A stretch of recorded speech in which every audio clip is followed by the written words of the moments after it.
Dans le cadre des législatives du 8 janvier 2023, Guérit TV Monde se rapproche de ses abonnés et internautes. Le leader des Web TV installe donc ses antennes régionales dans tous les départements du Bénin. Pour vos différentes activités, plus de soucis à vous faire. Pour plus d'informations, appelez le 229 91 19 10 10.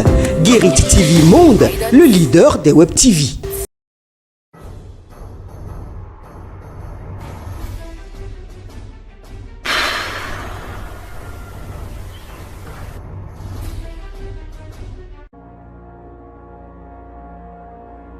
Bonsoir à chacun et à tous et merci de toujours prendre le rendez-vous sur Guérit TV Monde. Nous ouvrons cette émission par le bulletin d'information. La sécurité routière dépend de l'état d'une voie. À Porto Novo, notamment au carrefour Oussou-Mendé et en Sardine, des trous baignants rendent la circulation difficile.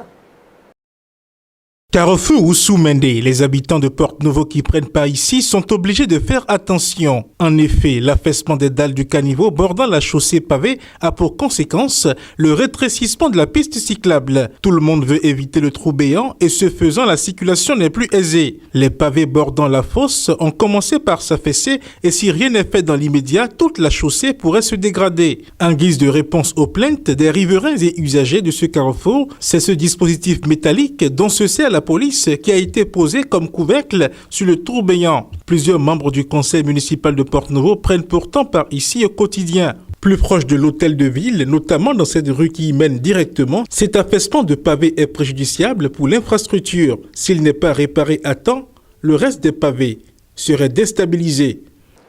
Au Burkina Faso, le ministre du Développement industriel, du Commerce et des petites et moyennes entreprises a donné sa démission mardi 8 novembre 2022. Les raisons sont à suivre avec Evelyne Dossou.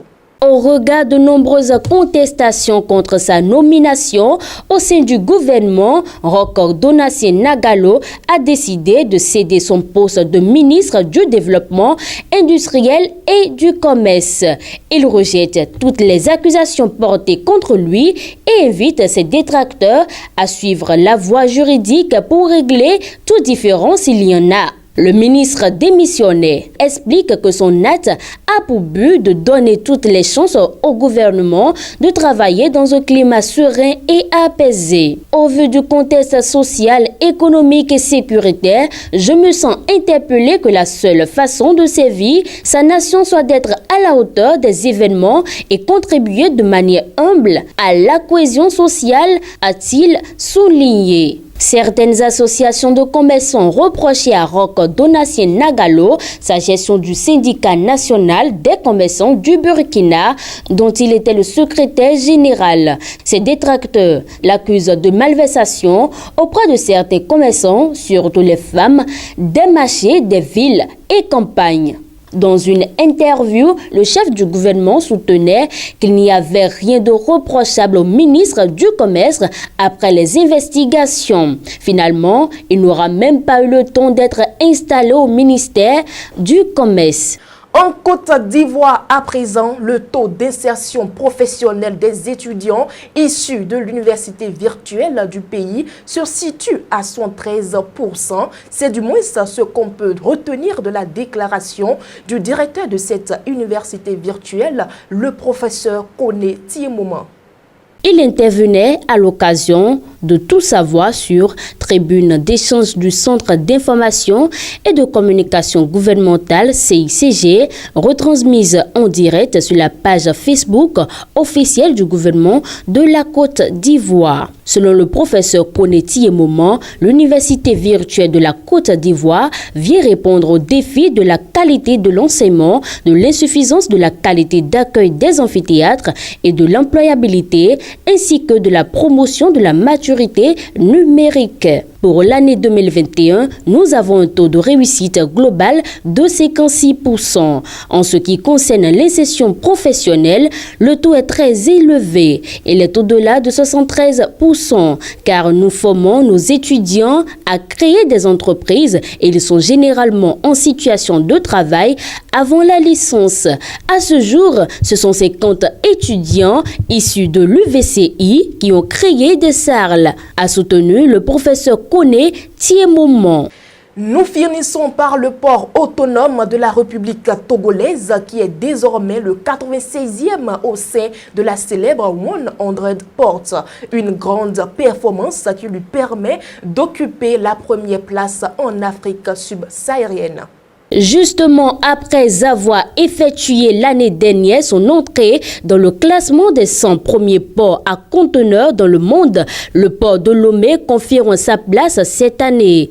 La plateforme a gagné de nouveaux rangs et se classe désormais 96e au sein de la célèbre 100 Ports de la revue spécialisée Load List. Cette performance, le PAL la doit notamment à une année exceptionnelle marquée une nouvelle fois par une croissance à deux chiffres, 13,7% du volume de VP. En effet, l'infrastructure a brassé en 2021 1 962 304 conteneurs en tout contre 1 727 270 en 2020. Pour le Togo, qui a vu son statut régional rehaussé par la décision du géant mondial du transport de conteneurs et de la logistique MSC de faire du PAL son point stratégique de transbordement sur le continent, il s'agit désormais de rester durablement dans ce classement et de maintenir la progression. C'est sur cette information que prend fin le bulletin d'information. On se retrouve tout juste après cette pause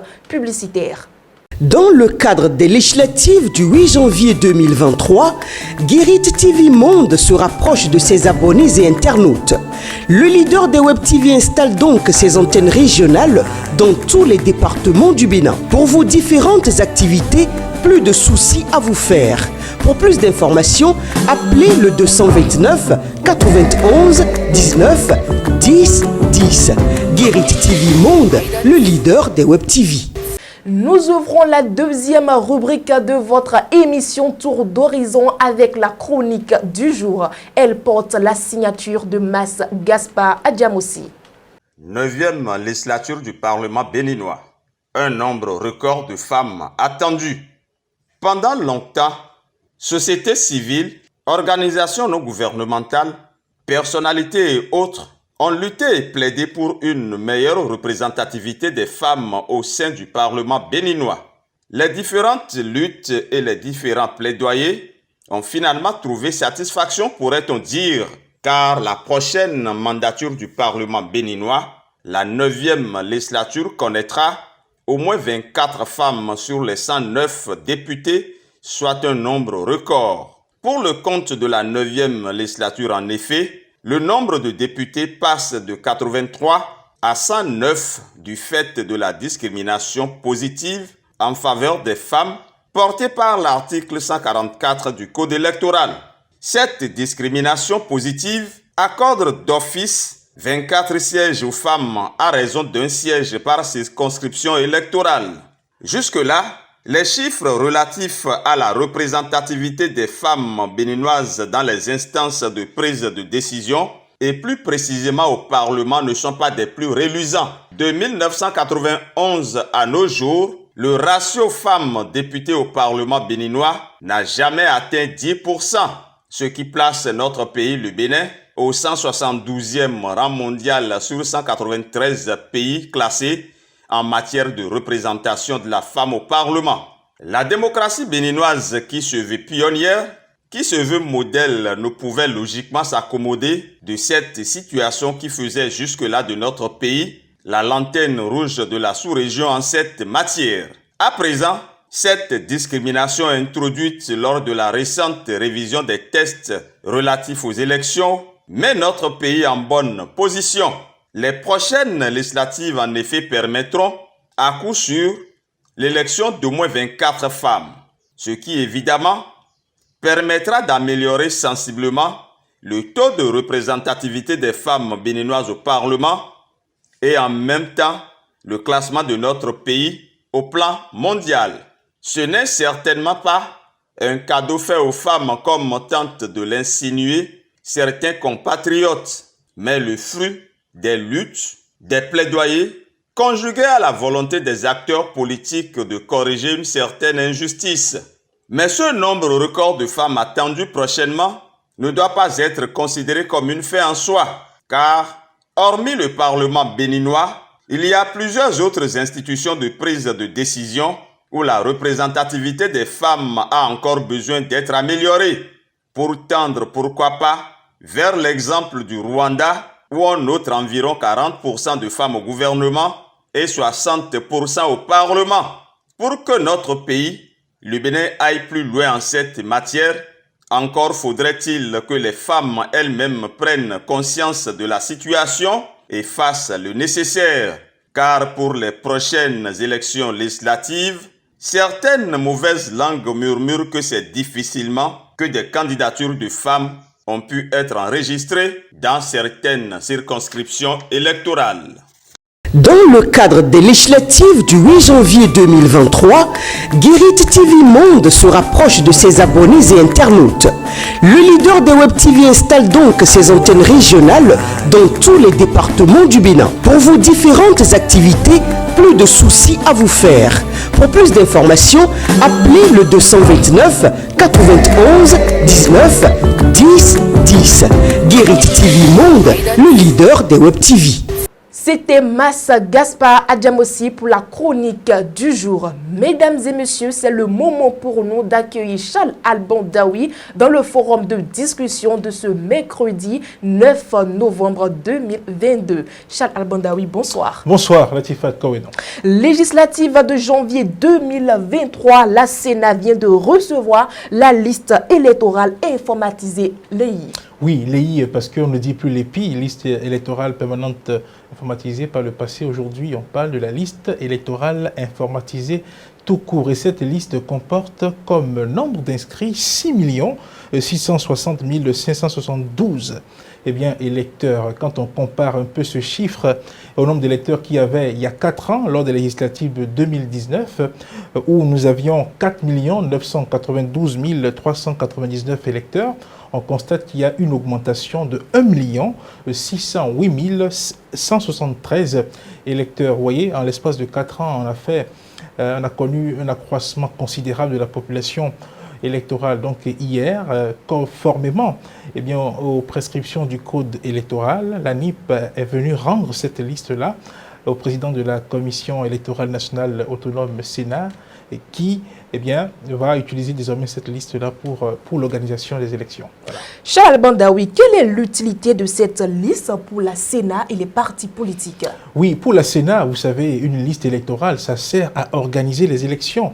Sans la liste, la Sénat ne peut pas ouvrir des bureaux de vote ni des centres de vote, parce que pour aller voter dans un centre ou dans un bureau de vote, il faut que votre nom soit inscrit dans ce bureau de vote-là. Et donc, c'est sur cette liste qu'il y a toutes ces informations-là et qui recense tous ceux qui sont en âge de voter à partir donc de 18 ans. Et c'est avec cette liste-là que la Sénat va donc ouvrir les différents bureaux de vote qui sont sur toute l'étendue du territoire national. Pour ce qui concerne les partis politiques, la liste électorale, vous savez, c'est également un instrument d'une grande valeur pour les partis politiques. Pour l'instant, il est vrai que la Sénat n'a pas encore dit quels sont les partis politiques qui sont vraiment retenus pour la compétition, mais nous savons déjà qu'il y en a 8 qui ont déposé leur liste de candidature pour les législatives de janvier 2023. Donc, une fois que la liste a été déposée, les partis politiques qui sont fixés sur le nombre d'électeurs qu'il y a précisément sur cette liste-là, ils savent que voilà, ils vont à la conquête des voix de 6 millions et quelques de Béninois en âge donc de voter. Et sur la base donc de cette liste-là, les partis politiques peuvent faire des calculs. Parce que nous sommes dans un contexte aujourd'hui qui est un contexte assez particulier où, lorsque vous êtes parti politique allant à l'élection législative, vous ne pouvez être admis à la répartition des postes que lorsque vous aurez atteint un certain seuil électoral, le seuil qui est mis à 10% aujourd'hui au Bénin. Donc, il faut que vous ayez 10% des suffrages exprimés. Et donc, sur la base de cette liste-là, les partis politiques peuvent déjà faire leur petit calcul. Lorsque vous avez une liste qui comporte 6 millions d'électeurs, quand on fait le ratio de 10%, on est là dans 600 000 voix. Il est vrai que le nombre d'inscrits sur la liste n'est jamais égal au nombre de personnes qui vont effectivement voter, mais avec cette liste-là, avec ce nombre-là, ils peuvent déjà faire un peu leur calcul. Il faut rappeler qu'en 2019, alors que nous avions comme nombre d'inscrits 4 992 399 électeurs, nous n'avions eu que pour nombre de participants, nombre de votants, 1 353 955 votants. Et donc à l'époque, les 10%, c'était donc moins de 150 000 voix. Donc aujourd'hui, on attend de voir, lorsque les élections auront lieu, combien il y aura de votants. Et sur cette base-là, les partis politiques pourront savoir qui sont ceux qui vont être éligibles à la répartition des postes. Donc voilà, c'était vraiment important que la liste électorale soit rendue publique, notamment le nombre exact d'inscrits et d'électeurs convoqués. Voilà. Merci à vous, Charles Albandaoui, pour votre intervention. C'est moi qui vous remercie. Mesdames et messieurs, c'est la fin du forum de discussion de ce soir. Je vous invite à suivre à présent la vidéo du jour que vous propose la rédaction de Guérit TV Monde.